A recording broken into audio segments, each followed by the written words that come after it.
अगला क्वेश्चन हमें दे रखा है दो tan 30 degree upon 1 minus ten square 30 degree का मान कितना है। तो यहाँ पे अपने पास जो क्वेश्चन है उसमें दो tan 30 का मान जो होगा वो होगा 1/√3 अपॉन 1 माइनस टेन 30 का मान है 1/√3 और इसका स्क्वायर कर लेंगे।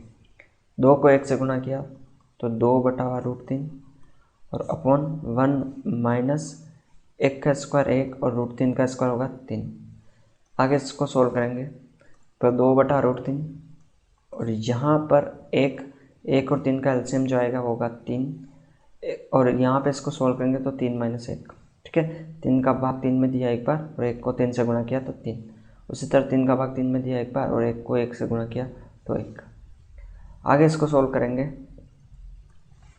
तो 2/√3 और 3 में से 1 माइनस किया तो यहाँ आ जाएंगे अपने पास 2/3। अब इस संख्या को उल्टी कर देंगे तो 2/√3 इंटू 3/2, 2 से 2 कैंसिल हो जाएंगे तो यहाँ आ जाएगा 3/√3। नीचे से अंडर रूट वाली संख्या हटानी तो इसका परिमेयकरण कर देंगे और ऊपर और नीचे अंडर√3 से मल्टीप्लाई कर देंगे। 3 को √3 से गुणा किया √3, 3√3 और √3 को √3 से गुणा किया 3 से 3 कैंसिल हो गए तो यहाँ आ गया हमारा अंडर√3।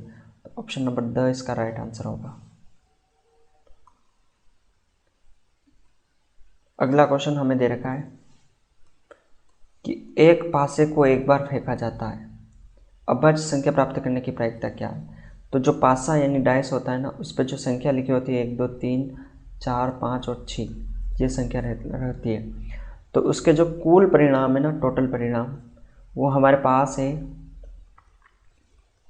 1 2 3 4 5 और 6। उसमें से अनुकूल परिणाम यानी अभाज्य जो संख्याएं होगी वो हमारे पास होगी 2 3 और 5, ठीक है। ये तीनों अभाज्य संख्या होती है। अभाज्य संख्या वो होगी जिसके कम से कम 2 गुणनखंड हो और उसमें से एक गुणनखंड खुद होगा और एक होगा। जैसे 2 है तो 2 इस 1 का गुणनखंड है, मतलब एक का भाग 2 में जाता है और 2 का भाग 2 में जाता है। लेकिन 4 एक अभाज्य संख्या नहीं है क्योंकि इसका गुणनखंड 1 भी है, 2 भी है और खुद 4 भी है, ठीक है। तो इन केस इसमें 3 गुणनखंड मिल गए तो ये 4 एक अभाज्य संख्या नहीं है और 1 भी एक अभाज्य संख्या नहीं होगी क्योंकि 1 का केवल एक ही गुणनखंड है, वो खुद 1 है, इसके अलावा कोई दूसरा गुणनखंड नहीं है। अब यहाँ पे हम प्रायिकता का फॉर्मूला लगा देंगे कि प्रायिकता बराबर अनुकूल परिणाम बटा कुल परिणाम। तो यहाँ पे अपने पास जो अनुकूल परिणाम है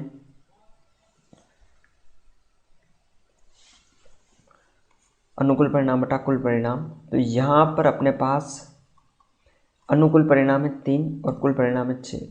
इसको सॉल्व किया तो 1/2 आंसर आ गया। अगला क्वेश्चन है अपने पास कि आंकड़ों 2 0 7 3 4 8 1 का माध्यक क्या होगा।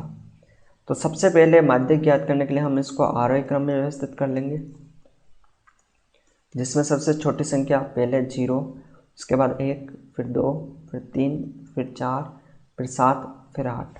अब क्योंकि यहाँ पे हमें ऑप्शन दे रखे तो माध्यक हम सीधा निकाल लेंगे जो मध्य संख्या है और वो है 3, तो इसका माध्यक हमें 3 मिल जाएगा, ठीक है। अगला क्वेश्चन हमें दे रखा है कि यदि निम्नलिखित आंकड़ों की बारंबारता का योग 60 है तो x का मान ज्ञात करें। तो यहाँ पे इन बारंबारताओं का जो योग है ना, इनको प्लस करने पर अपने को 60 मिल रहे हैं। तो x का मान ज्ञात करना सिंपल क्वेश्चन है। यहाँ पे हम भी इनको प्लस कर देंगे, 5 + x + 20 + 15 + 7 + 5 बराबर 60। और इन सब संख्याओं को जोड़ने पर हमारे पास आएंगे 52 बराबर 60। 52 इस तरफ आए तो x बराबर 60 - 52 और 60 में से 52 माइनस कर दिए तो x का मान आ गया हमारे पास 8। तो ऑप्शन ब इसका राइट आंसर होगा। अब पेपर का दूसरा क्वेश्चन आ गया हमारे पास। यहाँ पर क्या है, रिक्त स्थानों की पूर्ति करनी है और उत्तर पुस्तिका में उनके आंसर लिखने हैं। जैसे पहला क्वेश्चन दे रखा है कि समान श्रेणी में दूसरा और तीसरा पद निकालना हमें। तो यहाँ पे देखो जो पहला पद दे रखा है A1 वो दे रखा है हमारे पास 5, और अंतिम पद जो चौथा पद है A4 वो दे रखा है 9 से 1/2। अब हम इसको सोल्व करेंगे तो 9 को 2 से गुणा किया 18 में 1 प्लस किया 19/2, यानी चौथा पद है 19/2। हमें दूसरा पद निकालना और तीसरा पद निकालना, और ये पद तभी निकल पाएंगे जब हमारे पास डी का मान अवेलेबल होगा। तो डी का मान निकालने के लिए जो पद हमें दे रखा है उसी के फॉर्मूले को अप्लाई कर देना। A4 हमें दे रखा है तो A4 के लिए जो फॉर्मूला होगा A+3D चौथे पद के लिए। तो यहाँ पर हमें पहला पद दे रखा है 5 और 3 इंटू डी का मान जो हमें निकालना है, और चौथा पद हमें दे रखा है 19/2। अब हम क्या करेंगे, 5 को इस तरफ पक्षांतर कर देंगे तो 19/2 माइनस 5/1 बराबर 3D। 2 और 1 के एलसीएम लिए तो 2 का 2 में भाग गया एक बार, 1 को 19 से गुणा किया 19, 1 का भाग 2 में दिया 2 बार, 2 को 5 से गुणा किया 10 बराबर 3D। 19 में से 10 माइनस करेंगे तो 9/2 बराबर 3D। 3 से 9 कैंसिल आउट हुए 3 बार, तो 3/2 डी का मान आ गया। अब हमें डी का मान मिल गया तो हम दूसरा पद आसानी से निकाल सकते हैं। A2 बराबर A+D वाला फॉर्मूला अप्लाई करके, और यहाँ पे हम A का मान 5 और D का मान 3/2 रखेंगे। 5 के नीचे कुछ नहीं तो 1 और 2 के एलसीएम आए 2, 1 के पहाड़े में 2 बार आएगा, 2 को 5 से गुणा किया 10, प्लस 2 के पहाड़े में 2 एक बार आएगा, और 1 को 3 से गुणा किया 3, 10 + 3 13/2। तो ये अपना दूसरा पद आ गया। इसी तरह तीसरा पद निकालेंगे तो A3 बराबर A+2D यह फॉर्मूला अप्लाई कर देंगे। तो A का मान हमारे पास है 5 + 2 इंटू D का मान है 3/2। 2 से 2 कैंसिल आउट हो गया तो 5 + 3 5 और 3 6 7 8, ये तीसरा पद आ गया।